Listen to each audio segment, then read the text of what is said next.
Yeah, everyone, this is Thermite, and this is Sacrificial Princess and the King of Beasts, Volume 1. I heard someone make a favorable comparison between this series and, um, what was it called again? The Beast and His Pet High School Girl, I believe, which is a really good, free, I think, manga? Like, it started off as a sort of, two-tone thing that was it was put out for a while, and then there was an official version of it, which I don't know if that was actually official or if it was just the mangaka redoing it. But that stopped after a while. I know there are translations of the parts that haven't been scanlated, but they're the ones where you have to hover over the image in order to get the the text for each thing, and just I don't want to deal with that. But I have wanted to scratch that itch of, bestial male, human female. That's something I've always really liked. So let's get right into it. Ooh. Also, by the way, I am trying to record all of my first reactions of various series in 1080p. So this will be in 1080p. I don't know if the series will benefit from it or not. If it looks like a normal manga, basically, I'll switch over to 720 for the remaining reactions. But for this, at the very least, I'm going to try doing it in 1080p. There lived of old a monstrous clan that dominated and devoured humans, and ruling over them was their king. Okay. The 99th sacrifice. Okay. Not what I expected. Because of the way she was presented initially, I assumed she was going to be more, regal? I figured there'd be sort of a king and I situation, which I guess the king and I was, less about, a noble English person talking to a noble, non-English person. I think it was more just, a commoner talking to a rich person. So, I guess this is more the king and I than what I pictured in my mind. Oh, thank you not to treat me so meanly. After saying, oh yeah, parts of me would be very tasty. Yeah, she seems very Also, wait, what the hell? Let me go back. Okay, so I didn't notice that at all. I kind of just whizzed over the fact that she was all chained up, but no, the balls on her ball and chains are actual creatures. That's interesting. Because we have Anubis here, I'm wondering if all of these are going to be based on mythological animal creatures, or if some of them are going to be completely original. Because I can't think what these two are, especially because the thing that's entirely just a mouth and the thing that's entirely just an eye. I'm sure there probably are mythological creatures like that, but when I think of that kind of thing, I always think of general RPG villains. Okay, this is fantastic. Because yes, the king looks amazing. I really like his design. But then we just hard cut to his squishy paws. This is a good dynamic. This is a great dynamic. I am very into it. I'm sorry, Fee. Okay. And, ooh, that's interesting. So, the king doesn't have a name. The royal blood which courses through our veins is name enough. That's a really cool idea. So it's Sarifi, aka Sari, versus, and the king. Okay. Huh. So, it's not an instant sacrifice, or it's not even she's just going to be eaten. It's that they have to do it on a certain time. So until then, they're going to have to hang out. His Majesty's lineage and his whims are both troublesome. Lineage? That's interesting in its own way. So I have to assume either, he's not from the main family, the entire main family died off and he's, from a branch family that got promoted up. Or perhaps it's something the previous king, got it on with a human female. That would explain why he, I don't know, because Anubis is very humanoid, and I assume most of the beasts are going to be humanoid, but animalistic. Unwilling to accept the old king's arbitrary decision. Okay, huh? Cyclops. Okay, so, oh, never mind. I thought they were breaking up the word Cyclops in a weird way. I was like, huh, that's a really strange way of typesetting it, but no, it's Cy and Clops. That is beautiful. That is actually beautiful. Ooh. It is not my habit to gawk at blooms, and in this land where save on nights of revelation the clouds of miasma never parts, no flowers grow. I really like his speech pattern, and just in general the way he says things. If that was just a speech pattern, but he was saying other random things, it wouldn't be that interesting. But he's a very good character to give exposition or give hints. Whoa. Do you not fear me? No, I know much more frightening things. Wait, what? It was then I discovered that my name sacrificed an ancient tongue. So Sarifi was from the very start meant to be a sacrifice. It's not even like they just randomly chose a villager. This is why we went so much trouble taking a substitute. Okay. Wow. Far more frightening than having been raised to sacrifice my entire life were their eyes. The cold, frozen eyes of the people who had been my parents. So up until that point, they were absolutely treating her just like, just like her sister. But in that moment, it was like, nope, nope, nope, sacrifice.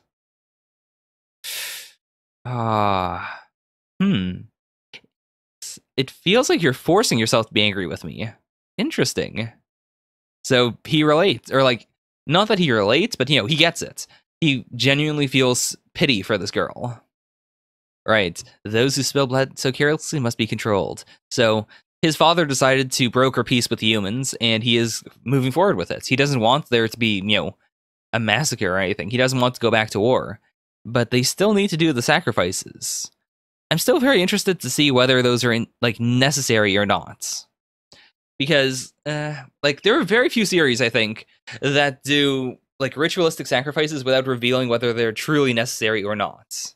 Most of them will either put in the reveal of, oh, by the way, these were just murders, or there really is no God. Whereas others will go oh yeah, there actually was a valid reason.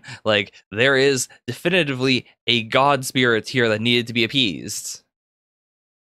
So I've seen very few series where they actually do keep it ambiguous, and I doubt the series is going to be one of those. It feels like a series that is it's quickly building up these big social problems in order to cut them down. It doesn't really feel like the series itself believes in, the things that are being set up. It feels like the series is putting things up to eventually knock them down, if that makes any sense. The idea that our king is in fact just the king, that he doesn't have a name. That entire anxiety around him feels it just feels like it's going to come crashing down at some point. It doesn't feel like the series is dedicated enough to to make that an unchanging fact of the world. Which isn't a bad thing. I feel like the way I said that makes it sound like it's negative criticism. But no, it's just that based on the feel I'm getting of the series, that's my prediction. Aww, that's really cute. This reminds me a lot of I know a bunch of series have done that, but it reminds me of that that famous picture of the gross looking slaver dude who buys a an elf girl slave, and then he takes her home and makes her makes her spaghetti, and then there's just a shot of them sleeping out in the woods, and he made she made a flower crown for him. What an adorable monarch! You dare mock the king! Aww, that's really cute. It really is, and it does bring up this idea of yeah, well, they live in the miasma where flowers cannot grow. There is this very real separation, and this separation is, in a very real way, making him miserable, because there are no flowers there, because there is nothing beautiful there, apart from, the times when sacrifices need to be made. Whoa. Okay. Oh my gosh, that's so big, too. He just so casually was able to just dip her up and, hold her up. Oh my gosh. Aww. Also, this contrast is really good, that she is about to be sacrificed very, very soon. And yet, it's not the talk of sacrifice that scares her, it's the thunder. Oh, I see. Right. Aw, that's really cute. Aw, I want to be in there. Not right now. In general, though, every other season of the year, I would love to be swaddled in the king's big fluffy tail. Yeah, it seems amazing. Just right now, it is incredibly hot. I'm really interested in this. My last night grows nearer. It'll be very soon now. Who's thinking this? Because based on context, I would assume her. But we get this shot of the king himself, which implies that he might be the one thinking this. Tonight we'll see a revelation, the night of the ritual sacrifices at last upon us. Also, I don't believe we've moved past any of the chapters. This has all been chapter 1 as far as I know, which is insane. I thought this could have been the entire series. It's like I'm a bride. Aw, Cyclops are actually really into it. This is great. So, does he pounce on... There's two ways I could see this going. Like, he pounces on her and then, does what needs to be done. Or he, uses the darkness in order to, help her escape, perhaps. And to be fair, it would be real ballsy, but I could see the series, actually having him kill her. Because this is all chapter 1. It's very surprisingly possible that, this could just be more development for him. And, this killing off of the person we think is the main character. But, I don't know. That doesn't feel like what the series is going for right now. So I doubt it. Wait, what? Oh, it's an assassin. I see. Your life would end this night either way. Your death may as well be of some use. And this is amazing. The sacrifice herself is defending the king. Oh, it's a human. It's a human. A human guard serves the king. Wait, what? What? I am beast kind, but half the blood in my veins is human. I was born unable to fully be one or the other, a half thing. Oh, shit. Oh, wow. Okay, so... Yeah. Oh, that's insane. So just on Nights of Revelation, he becomes human. Oh, wow. So every single time, he cuts his own wrist, and then I assume, lets the sacrifice go. A weak person can never do something like that. That's incredibly cool. It does conjure up images of self-harm, which I don't think is cool. But, in context, I think that is, a very powerful thing to do. And it does, speak to his resolve as a king. That he doesn't want to hurt any beastmen, and at the same time, he doesn't want to hurt any humans. And so he will do something that, makes both sides kinda happy, but he still ends up looking like the bad guy. And he's fine with it, as long as it means he doesn't have to make these sacrifices. I can't face the cold eyes that await me back home, so in the end, I'd like to be eaten by you, your majesty. I want to support someone so kind and strong. What? Okay, we have every intention of taking Sarfi as our queen. And yeah, so this isn't the first time, technically. This is the second time, but I assume the last king must have hidden his previous wife, perhaps? Or maybe he cheated on his previous wife. Or maybe it was like a handmaiden situation, where they couldn't have children, and so he impregnated a different person. But okay, this is a different way to do things, and it does fit with his desire of making peace with the humans, if he himself has a human bride. Wait, what? That's not exactly what I meant by eat either. This is also quite exciting, the idea that she fully intended to die, and it's not even a situation of oh, she's balling up all of her courage in order to make a sacrifice. It's not like she was legitimately suicidal, which now that I think about it, it's a really neat contrast with the king who, self-harmed himself without any intent of killing himself. And then we have Seraphi, who was very absolutely willing to die, to be eaten alive and to be incorporated into the blood and flesh of the king, who actually showed her some love, some genuine affection. There's an interesting interplay there. I like both of these characters a lot. Leonhardt, in the old language of the human realm, it means courageous hearts. Also, I really like this contrast, where we go right from this to just a super high def version, which I assume had to have been in color in the magazine. That's real nice, though. I like both of them. Both of them have really good character designs. Assuming that Seraphi here is in fact white-haired, there's also a really nice contrast there with the very dark-looking fur on the male, and then the very pale body of the female. There's good contrast there. I like it. Oh boy, who's this? Wait, that's not the king, right? No. Was it actually? Let's look at the human version of the king. Because, yeah, he has the ears. Did we see his tail, though? I guess not. Okay, so I guess that might be the king, then. That's a very strange way to depict him. Also, sorry for, I did, absentmindedly scroll through it, but I didn't actually, look at any of the pages. So, we should be fine. Oh, that's actually true, too. It's not just, a human person.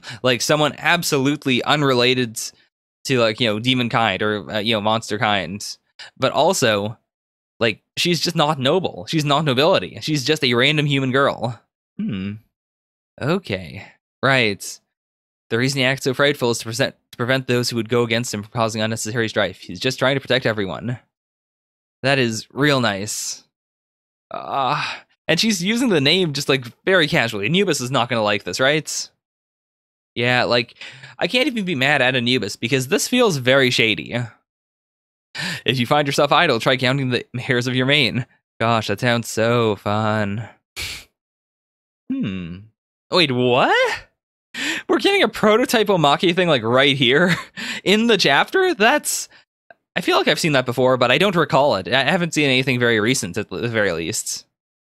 Yeah, I can see that. Like, Bob Hair Seraphy has a very, like, childlike feel to her, I think. Like, this very sort of innocent, like, almost androgynous feel. Like, this very sort of, like, I don't know how to say it. Like, having Seraphy with long hair really does change the way I perceive her as a character. And it probably shouldn't, because, I mean, designs and personality, like, designs in general in, like, reality shouldn't, like, change the way you perceive someone. Or I should say, like, what's the term for, like, a human being's actual, like, design?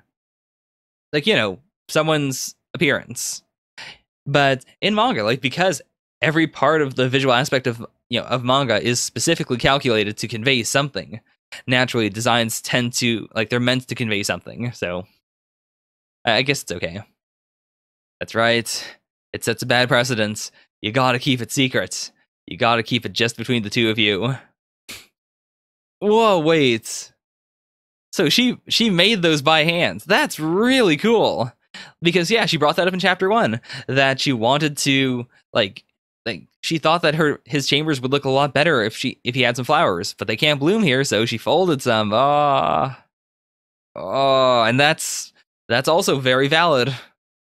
Sham, king of the beast, yet possessing both human blood and form, hiding fear and weakness behind bare fangs. Ooh. But yeah, even if something is a creation, if it can touch the heart of another, then it's no different from the real thing. This is a concept in general that I really like. The idea of, even if something is a fake, it can be, like, just as valid as the real thing. Or even, like, the fake can surpass the real thing. Oh, I get it. Bumblebees are big and buzz very loudly, so they seem quite fierce at first. But the truth is, they're real gentle.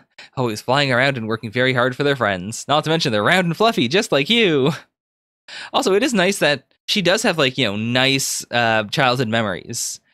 Even though she was raised to be a sacrifice, like, she still had a nice childhood up until that point. Which, don't get me wrong, that's a very traumatic point. That's a very big deal, but, like, something about that makes me very happy.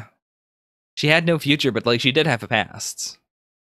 And right, because she learned that when she was a kid, but she's not a kid anymore, so she had to have spent years and years and years thinking about this, thinking about the fact that, yes, she is going to be a sacrifice. She has to be killed at some point. So yeah, I didn't really consider that, but it must be very deeply ingrained in her that, yeah, she should die. She needs to fulfill her duty by being eaten. Solely by having a human at his side, His Majesty has placed himself in weighty shackles. Mind you never forgive that. Also, this shadow made out of screen tone is very effective. It gives us a lot of weight. Oh no, the princess must possess a magnificent coat of fur indeed.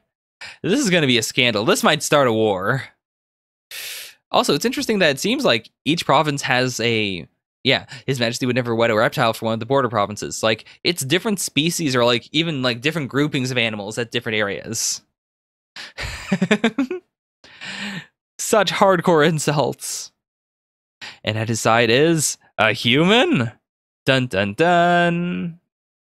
Oh, they're talking shit. They're all talking shit. And with one silence, they are all cowed. But yeah, like, this is something I really like as well. That she isn't in a lot of ways, she is a very innocent person, but she's not your typical, like, easily bruised flower, I should say.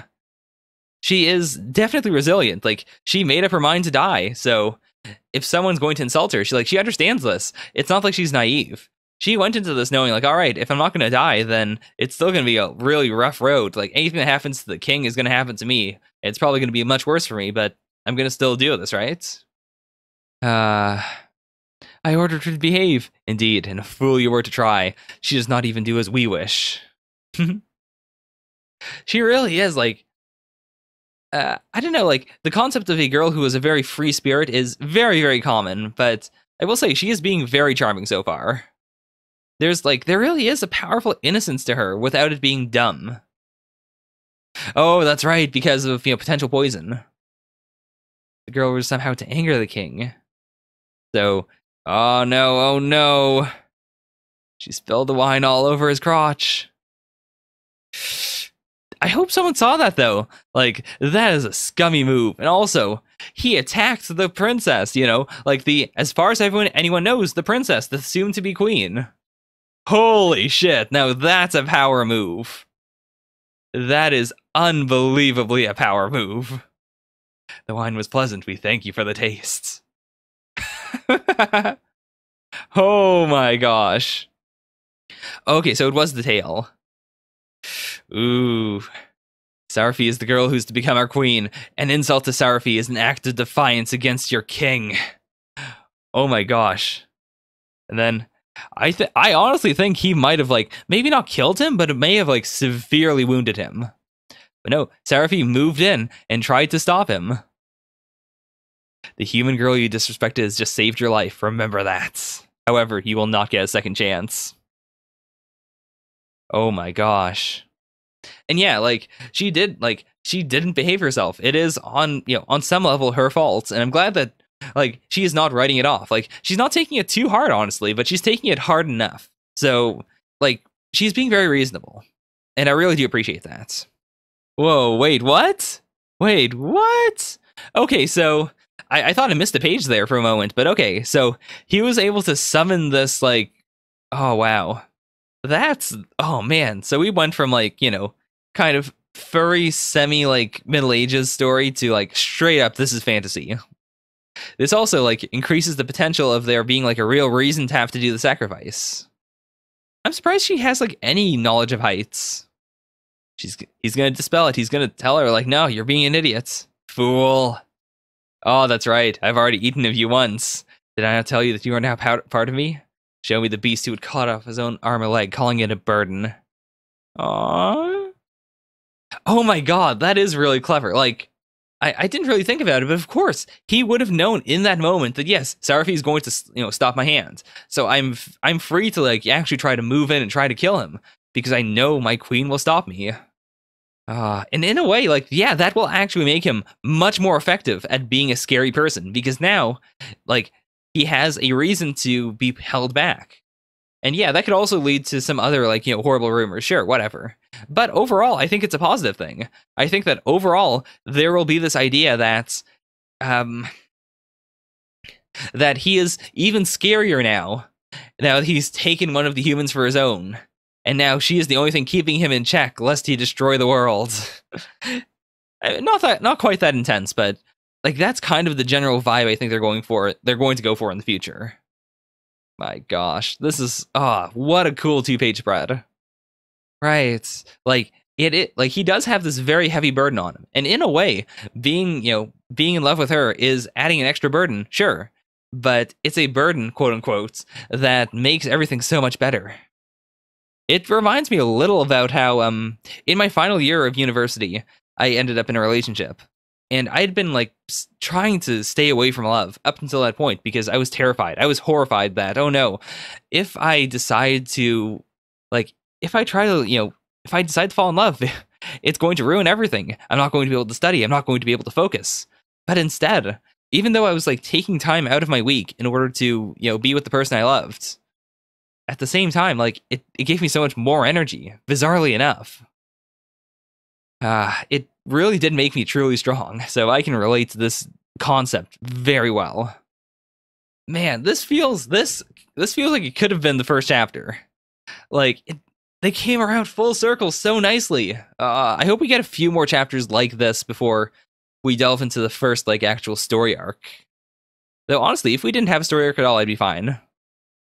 All right. Yeah, they wouldn't really understand things, so fair enough. Yeah, what is it that you do? Okay.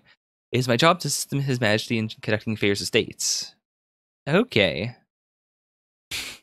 Okay, so hard cut from he has not taken a holiday in a very long time. Like, he's a very busy person, too. Let's go on a holiday. Okay, and again, like, she's doing this in part because it'll make his life better. Wait a minute, is this a disguise? Oh my, oh boy. Yeah, he looks real suspicious. Like, honestly, I feel like her disguise is almost better. Because his, I mean, I guess his is just like, he's just a robed, like, demon. But I feel like because no one, like, especially if you're looking down on her, you wouldn't, like, bother to think of, like, oh, does this demon have, like, an extra jaw or whatever? And because they're out, she can call him Leo. Oh, man. This is great. This is great. And yeah, there's so much life. So the editor was like, nah, you gotta show off his entire body. Fair enough, I guess.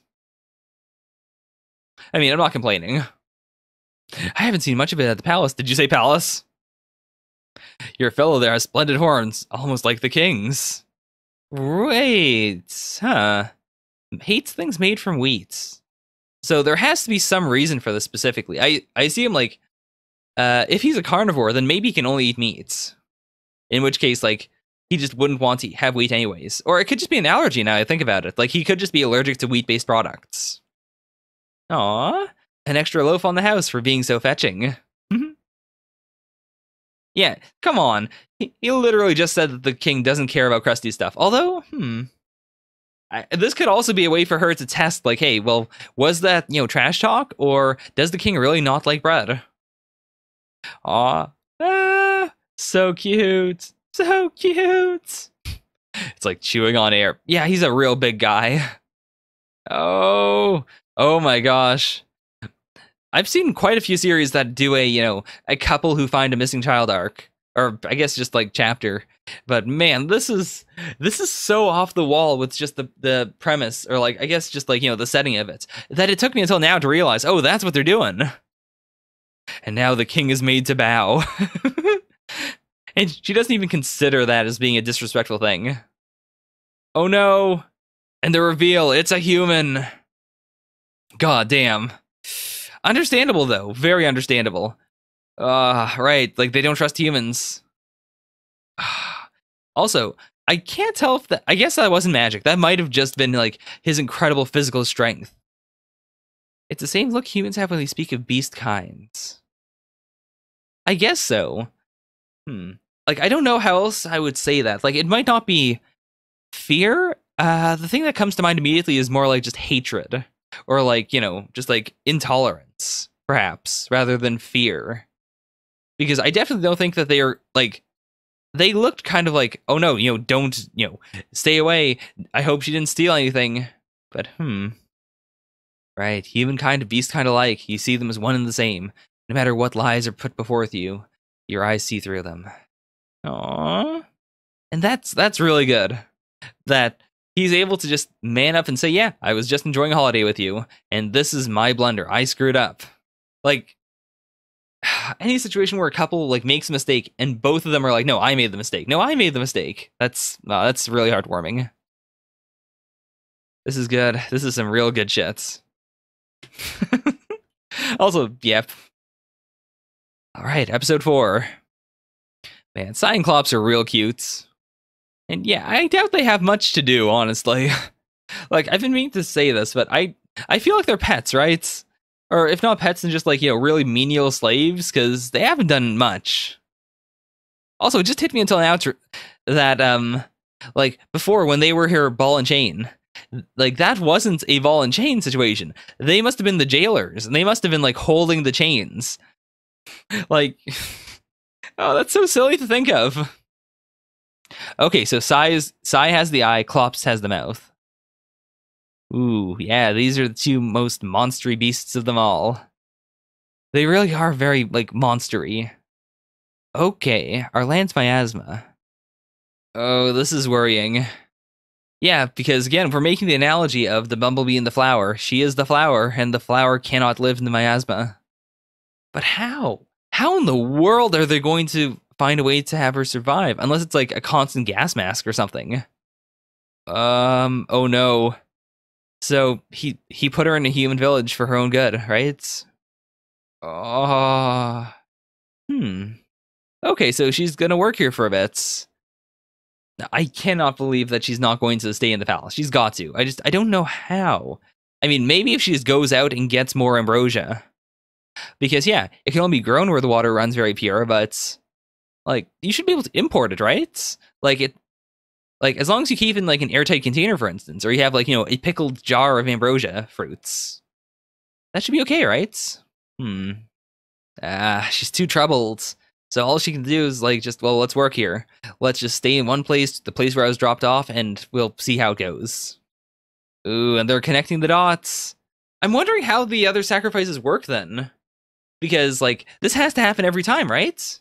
Where a sacrifice is let go, the sacrifice runs away, and then at some point, like, wouldn't other people be able to connect the dots like this? Oh, and this is a really good counterpoint to last chapter. Where last time in the world of the beasts were all very nervous and muttery and like scared of her, quote unquote scared. But here now the humans are doing the same thing, right? If the Beast King comes for you, people are afraid the village will be destroyed as a result of us harboring you. So yeah. If the Beast King comes for you, if only. Like that is what she's praying for. She wants to meet His Majesty again. Is this a metaphor or is this reality? Because again, like because we see the cliffs here, I have to assume this isn't a metaphor. That she really was about to fall off the cliffs, and then he came in, he saved her. Aww, man, he does look really cute. Like that is a solid Bishi design.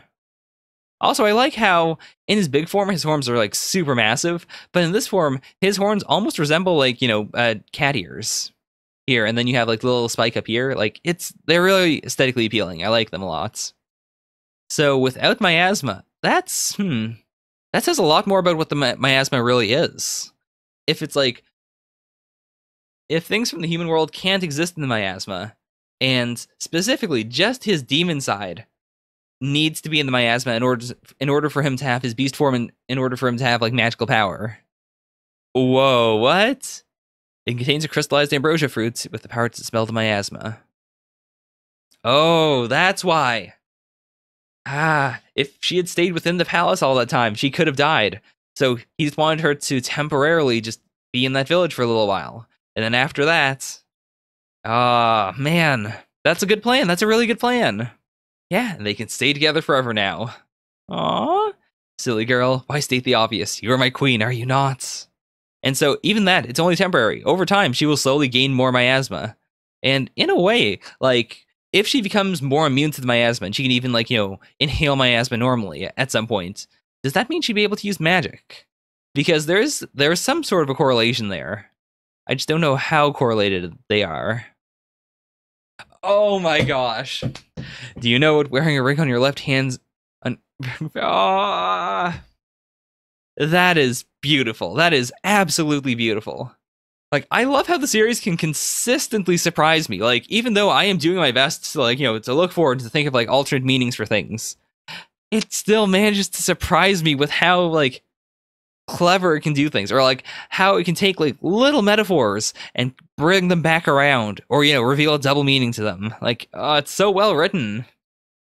Ooh, that's a really cool or not even metaphor. That's a really cool backstory.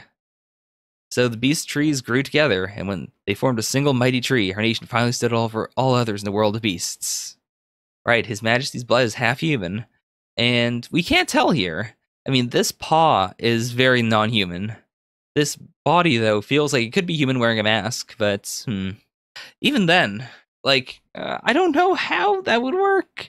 Because she was wearing a mask, and other beasts thought that she was a beast, so I have to assume that a mask can work. Also, I didn't really consider this, but, his father was the previous king. It's very possible that it was his mother who, like, had a human male consorts. And so, like, he was the result, and his...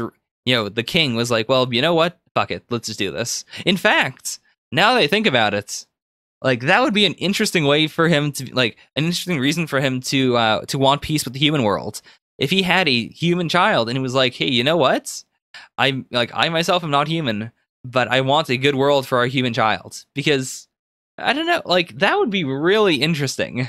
Because if he was secretly human, that feels very, like, clandestine espionage-y. Like, oh, the king was secretly a human trying to make beasts accept humans. And if it's his wife, like, that's fine, honestly, but something about that feels a little weird. But, like, then again, it also feels really weird if it's like, oh, this isn't my son. This is my wife's boyfriend's son.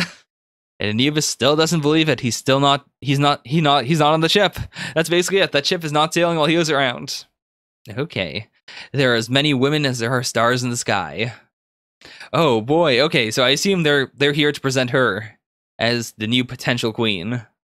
And again, like, her attendants are being rude, but she herself is being impeccable. That's really, really cool. I'm here to bring a formal proposal of marriage to His Majesty. Ooh. First of all, she's a very, very cute kitty. And also, like, in terms of just politics, it would make a lot more sense for him to marry someone like her.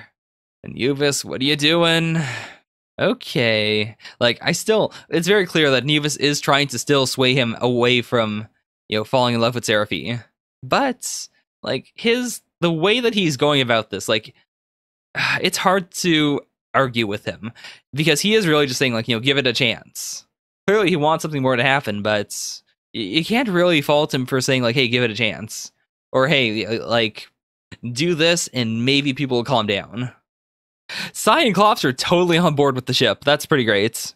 Right, and whether or not she's a truly nice person is completely irrelevant. Because, like, at the very least, she knows how to play the game. If I were to take concubine to appease the nobility, do you understand what that would mean? Yeah, I know what a concubine is, but what would that mean? Like, does it just reflect badly on him as, like, this is the king who likes banging broads? Ah. Right. It would eventually weaken your position as queen. So, in order to, like, she's already on shaky ground when it comes to acceptance. So he has to be completely monogamous in order to cement that, no, she is the queen. There are no other contenders. There are no other potential, like, children that come from them apart from the children we make together. Aww. Man, he is fantastic. And, like, he really is being more direct than usual. He's already a pretty direct person. But this is exceedingly direct. His Majesty doesn't lose his temper without reason. And, yeah, this is true. Like, to him, like, he wants her to be queen because then they're equals, but she doesn't really care about that. She's fine with being, like, his, like, non-equal, as long as it means that they're together. And she's going for it. She's trying to play the game again. She's trying to be a concubine. Human princess could never what? Oh no, make love to you like this, could she? And it's resonating in her mind. I think she might open up the doors. Because there is quite a difference between saying, like, oh, I don't really care, or even like, hey, I'm okay with an open relationship, and then it actually happening. Like, there's such a massive gap between the theoretical, this sounds like something I'd be okay with, and the actual factual, like, oh no, I am not okay with this. Yep, she did it. She went right in. Thanks to an uninvited guest, we have missed the one we were truly waiting for. Oh my god. That is a line. That is a fantastic line, even if I mangled it when I said it out loud. Yeah, she was waiting for Seraphi the whole time. Or he was. What is this feeling, I wonder? It feels like I've swallowed a thorn and it's pricking me. And that's where we're leaving it off for this volume. So next volume, this is really good. Like, we have this drama now of she thinks that, that Leon slept with, Princess Girl. But he didn't. He absolutely rejected her. And I'm sure they'll, like, work through it in a sane way, and it won't go out of hands. But I really like that we have this drama there that clearly, like, there is a valid solution to it, and I think they're going to do it. It's not like most manga where, like, oh, there's a misunderstanding, here's where it's gonna keep on going for the rest of the series.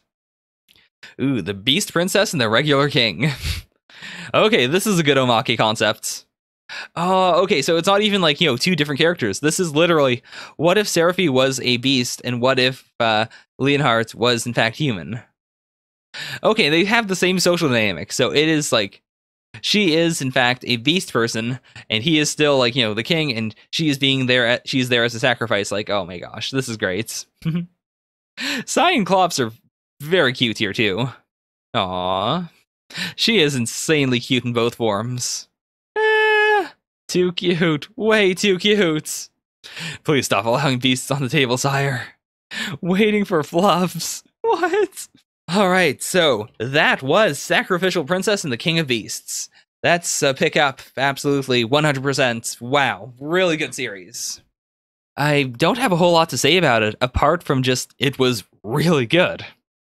I appreciate how mature the series is, in the sense that, like, the storytelling is very well done, while at the same time not being full of, like, twists and turns. It is just, like, it is phenomenal execution. That's really all I can say about it, is just, it had an idea, and without really, like, throwing too many curveballs in terms of what that idea really consists of, there were a few, like the whole idea of magic and whatnot, but, like, overall, it is just phenomenally, like, executed. And I really appreciate that. Also, I just realized, yeah, her hair is white. It's on the cover. I'm an idiot. Anyways, I'll leave it for there. Whoa. I just realized, like, what's going on here with the, with the fake translucent fur. Like, oh, whoa. Anyways, so that was Sacrificial Princess and the King of Beasts. Bye for now. Nya.